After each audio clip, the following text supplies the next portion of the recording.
Hi, I'm Walter Von Uni. And I'm Mike Clayson. And today we're going to talk about something that I didn't think we'd ever talk about. And it came up because I had sent Walter an article that I thought was very moving. And then he replied with some similar material. And then I replied back to him. And we were going back and forth. And then I thought, well, why don't we share this with our folks that watch us? So what we're going to talk about today is death. And don't turn off the channel here. It's hopefully we can bring you some different, unique thoughts on it, rather than just parrot the sort of the government line, and make it more personal, because personal it is. We are getting close. Some of us closer than others, but we all have just a really short amount of time relative to what we've had previously in our lives. So we really are, or at least I'm really thinking about this stuff. What about you, Walter? At our age, you start thinking about it, and actually, I think that we start thinking about it earlier in our lives. Probably in our 40s, maybe 50s is when we start actually thinking that, you know what, we're gonna die. There comes a time, and the question is, how do we deal with it? How do I deal with it if the time comes and I am going to no longer be here? Do I worry about it? Do I think about it? I don't, and I think that I'd like to know why. Why aren't you more upset about this? Because I am. I'm not. The reason I'm not upset about it is because I think there are two avenues there. Number one, you have either a spiritual or a religious belief, or you believe, let's say you're an atheist, or you believe this is the end. This is your life. You don't go on. You're buried in a box or you're cremated, and that's it. That's the end of you. And me, I believe I go on. I believe I do have a soul. I do believe that I am going to carry on. And I have I don't want to get into my spiritual beliefs, not religious beliefs, but spiritual beliefs. How does that comfort you, though? How does that comfort me? Yeah. Because it's not the end of me. It's not the end of me. I might not be, Walter. I might be, just my spirit, my soul, or whatever that I believe goes on. And then, like I said, I don't want to get into spiritual beliefs and what I believe there. But therefore, I don't want to die. I don't have that saying, oh my gosh, oh God, I'm going to die. That's the end. What's going to happen? I feel, I have a lot more to do. I thought about this the other day. I'm writing a book right now, and I want to finish that book. And I'm going, well, if I die, that's just going to disappear. And I want to be there to see the grandkids grow and see, my kids are all older and stuff. But other people I know have a fear of death. And as we had talked about before, my wife was married before, and her husband had cancer and died. And she was right there up against it, and he was there, and with death facing them. And her life changed, obviously, and he was gone. And that's one thing that we talked about, and maybe you can talk about this a little bit, is that how we feel about death. And I know how you have said you feel about, wait a minute, that's the end of me. Yeah, I shared with you that I don't like the fact that, when I die, as I said, if I'm lucky, I'm going to have a few people over to the house and they'll enjoy some mediocre food and say some nice things about me, I hope.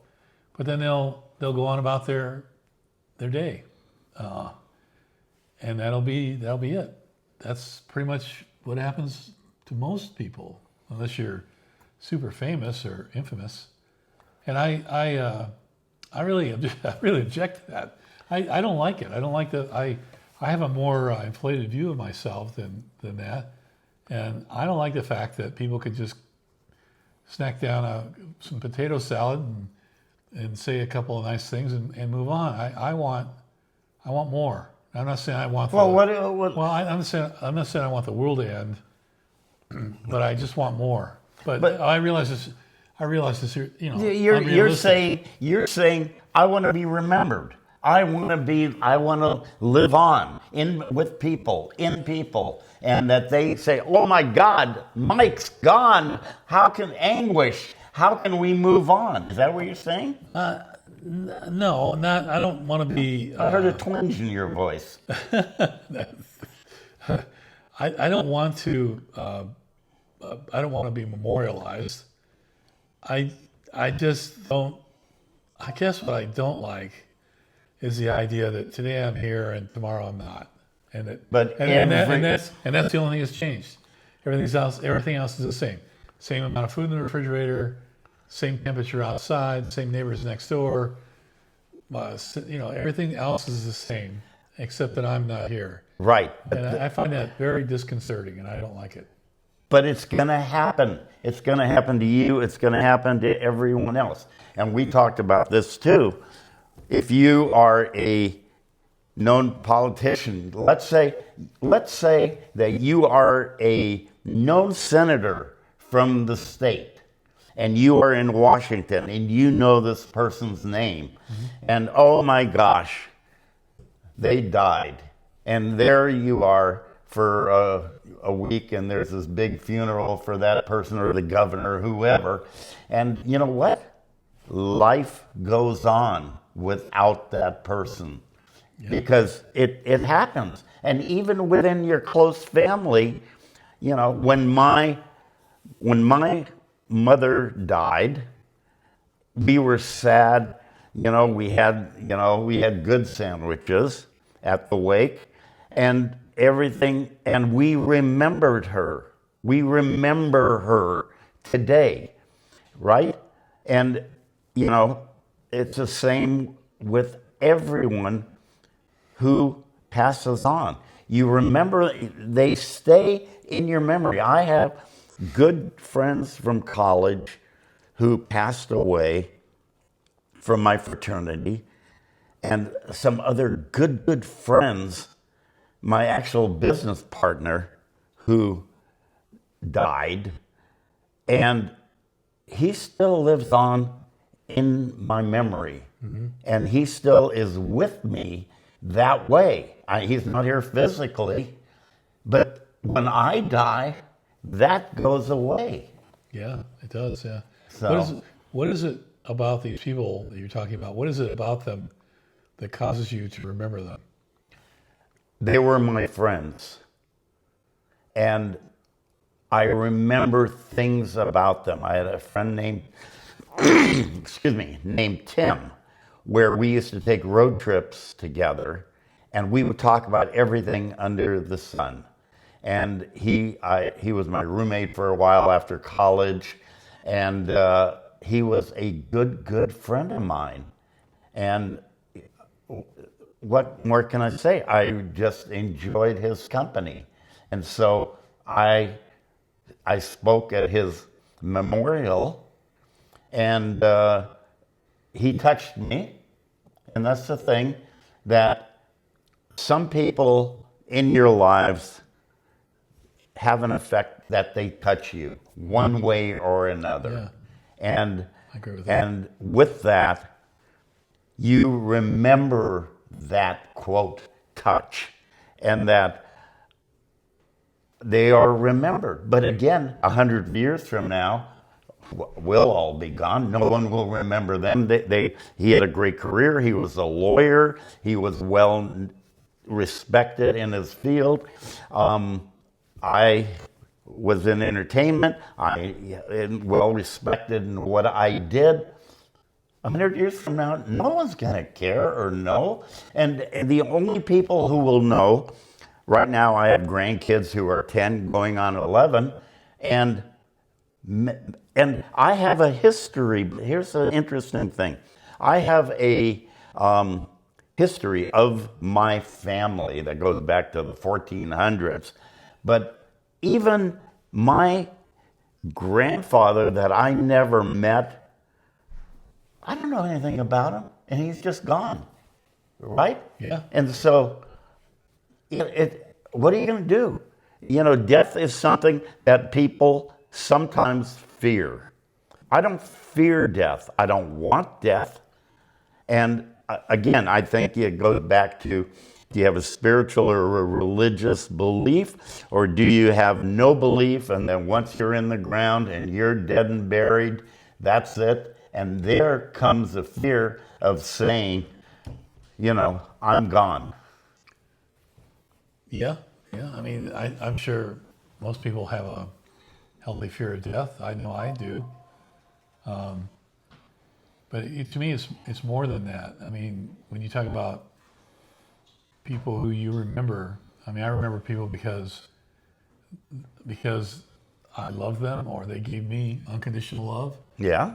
The people I remember the most, that most fondly, are the people who gave me advice that I still use. You know, people, mentors, or people that helped shape me and helped shape my thinking. I think those people, even though I remember people I love, those people I think about more often, because I think to myself, well, I'm in this situation, how would they have handled it? You know, and that to me is more valuable.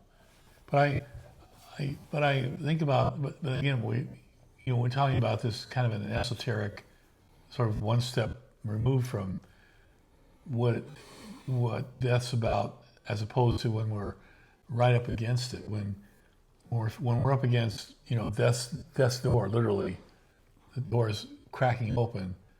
I think spirituality is great because that helps you say, well, this is just another step in the process. Yeah. Whereas someone, like you say, that it doesn't feel that way, well, maybe this is just the end. There's nothing on the other side of it, and you kind of have to come to grips with that, I guess.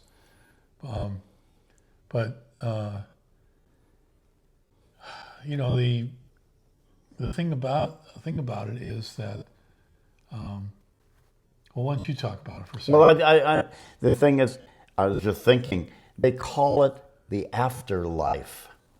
And think about that word, afterlife. Yeah. So there is maybe life, some kind of life after, quote, death. And again, if you have those type of beliefs, is that you move on, you have a soul, and you move on, then fear of death, even though we don't want it, I think is easier to accept and to have. And I know that none of us want to die, and all of us, quote, want to be remembered. And I think we are remembered within our families and our loved ones and our friends. And I certainly, I want to think about, you know, what is it in life? For me, I want my life to have been something that I have somehow touched somebody, okay? That I have somehow contributed and done something in this life which has helped someone or the earth or whatever. That's important to me. That's good. But so, you think you still have work in that regard, or you think you've accomplished that? No, I do. Actually, as I said, this book that I'm writing is it's something that I hope will help somebody in some way. So in processing all that, thinking about it, about being at death's door and trying to understand or how to cope with that. All right, if the rest of our life is just a very small timeline, so this is where we are now, and this is where we cease to exist. Yeah. And some of us will have some distance, some space, some time, and others will be a lot less, Yeah. really close. Hopefully it's further, but still, it's not that much further because both of us have lived the majority of our lives. So with what you said in terms of preparing to walk through that door, what do you do between now and then? What do you do between this, where you are, and this is where you end? What do you do during that period of time? You live What life. What can we say? Life. You live your. It's not like saying, "Okay, I'm going to die, and I'm gonna show you that I'm gonna live this way because I know I'm gonna die." And no, you live your life. You just go on. Okay, and what does that mean, though? I mean, now keep in mind too that when I think about this stuff, I think about all the people who are out there more than willing to judge you, Walter, Mike, about how we are spending that time between these two bookends. So, maybe some people don't think you ought to golf as much, Walter. Yeah, Maybe some people think I shouldn't be watching so many YouTube videos. And they're thinking, well, hey, dude, you only have this much time. Instead of doing what you're doing, then they're judging you. Right, they're judging you. you. But right. Who cares? Well, I do. Cares it's annoying. What do you mean you care? I don't care if so you care about what somebody's judging you on what you do? I do care about it. I mean, because, well, for one thing, it's my time. It's my short time. Yeah. How dare they tell me what I can do with that time? But right. they feel of all the areas and you of get pissed off at them for judging you. Yeah, of all the areas of my life, whether it's family or career or anything else I've got going, everybody gets judged about everything. Mm-hmm. But that period of time where, okay, work is done and the sun is setting here, that period of time, people feel like they have complete freedom to judge you and comment and critique your choices. Because I'll tell you, I can't tell you how many times I've had conversations with people who I'm sitting there minding my own business, and someone will come up and say, so what do you do? And I say, well, I'm retired. Really? You're retired? That's interesting. So, what are you doing in your retirement?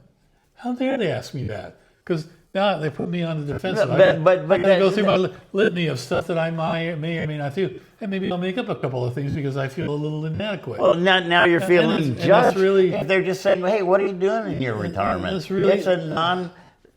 a question. No, it's a judgment. That's how you're taking because they it. want to. The next question is going to be.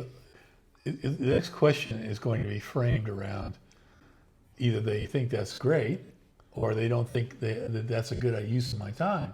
And the people I've encountered, when they do this, almost all of them feel completely free to give me their opinions about my activities and my conduct.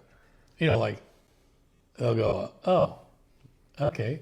They'll say, oh, okay.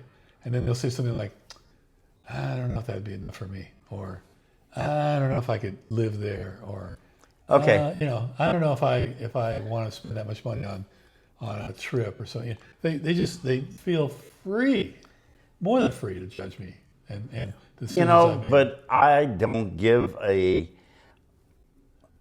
I don't believe that. I don't believe it. I don't feel if somebody's asking me a question about what are you doing in your retirement, I tell them what I'm doing, and if they say really, I wouldn't be doing that. I would say I don't give a shit what you think. Okay? But it's usually not that direct. So, I'll be me. You ask me about my retirement. Or no, you be me, and I'll ask you about your retirement. Okay. You can say whatever you want. Okay. Okay. So, Mike, I hear you're retired, right? Is that right? Yeah, I'm retired. I'm having a great time. I'm living my life. So how long have you been retired? About 3-4 years now. Okay. All right. So, did you notice? What did you do before that? What I was working in entertainment. Okay. And so what do you do with your? I mean, that must have been a big job. It was great. I loved it when I was working. I loved what but there's no judgment here. I'm not there yet. Okay. I'm teeing you up for Okay, judgment. okay. Okay, so then I We're say, way far away from death, but go no, ahead. it's the same thing. It's just so then I say to you, Mike or Walter, or Yeah. whatever. I say, so what are you doing now? I play golf. I play pickleball. Spend a lot more time with my wife than I had before. I am on a committee here and just enjoying life. So do you think do you find that fulfilling? Yeah, well, I'm also writing. I'm still writing, which I love. Have you published anything? No, I haven't. So you think I'm a failure because I haven't published I anything? haven't said that. Huh? I'm just curious. I'm getting close to retirement. I'm just trying to take some notes here. So Yeah, what do you want to do? well, no. So we're not talking about me. We're talking about Okay. you. So so you do some sports. And, Yeah, And you are trying to write a book. yeah. I don't know. It seems like that. How much time can that take, really? A pretty full day. We go out to dinner and we have friends, we get together. And I'm just loving retirement. I just don't know how that could. I don't think that could ever be enough for me. Well, then you have a different life than I I do. don't see how you can do it. Yeah, well, we do. We enjoy it, and I'm very happy. And you're really content with that. I'm very content with that, but I won't be having you over for dinner. Anyway, But that has nothing to do with death. Yes, What it we're does. talking It absolutely about does, here. because we're talking about defining or describing the space between where we are Right. and where we're going to be, which is zero. That time. And spirituality will carry you through the door, the death door. Sure. I agree with that. But how do you reconcile that time between now and death? How do you When you're retired, you're what- saying? Well, yeah. So what advice can we say? Can we give based on our vast experience? Oh, okay. I see where you're going now. I would really say enjoy life and living, travel. If you have grandkids, enjoy your grandkids, enjoy your kids, enjoy your friends, and just be at peace with things. That's what I think. Yeah, I agree with all that. I also would say that you can try different things. I mean, if you feel like you want to be useful, you can do a little volunteer work, but don't go crazy. Yeah, Or you can, if you want to travel, you can do some of that, but don't spend all your money. yeah, yeah. And if you want to just sit around and watch YouTube videos, by all means, knock Yeah. yourself out. Look. And stay away from the haters. Stay away from the people who want to judge you, because there's no wrong answer here. It's that little piece is yours. It belongs to you, and you need to use it the way you think's most appropriate. Yeah, I think the thing to take away from talking about, quote, death, and for me, is we're all going to face it. I'm going to face it. I'm going to be there. But I don't fear it, really. I don't want it. But it's okay. It's going to happen. There's no getting around this. Well, good for you, Walter. I mean, but also know that if you see me dead, know that I am disgruntled. I am Yeah. upset about the fact, because this is not. I just don't like the fact that you're going to have a crappy sandwich and then move on with your day. There should be something. Maybe you get a tattoo in my honor Well, or something. I could tattoo you because you can go on with my name. Anyway, that's what we're talking about today. And, give us some feedback. Give us your opinion. What do you think? I don't think you should do that, because I just don't want to be judged. And so It's not a judgment. It's their opinion on how they feel about it. No, they're gonna. Well, if they want to send their opinion about how they think about. Yeah, how they think about But it. I don't want to hear any opinions about how they think I should spend my remaining. No, not about us, about Okay. them. Okay, Anyway, I will delete you. All right. take care. Bye. Bye.